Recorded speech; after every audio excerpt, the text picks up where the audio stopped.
আসসালামু আলাইকুম। সবাই কেমন আছেন? আজ পবিত্র জুমাবার দুরূদ পাঠের দিন। সবাই বেশি বেশি পড়ুন।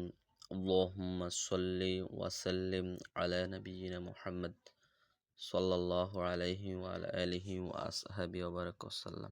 ভালো রিলেশনশিপ তার প্রেক্ষিতে এখানে আসা আজকে যারা এখানে উপস্থিত হয়েছেন আমাদের বিশেষ করে রিসার্চ অ্যাডভাইজার জনাব খুরশেদ আলম খসরু উনি সেই ইয়ার থেকে চলে আসছে আপনাদের এই গণমান্ত মানুষের পাশে দাঁড়ানোর জন্য।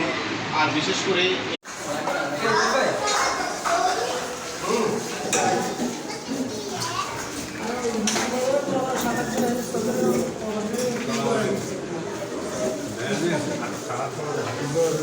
টাওয়ার তার ইয়ে অনাই মানুষ সব সিটি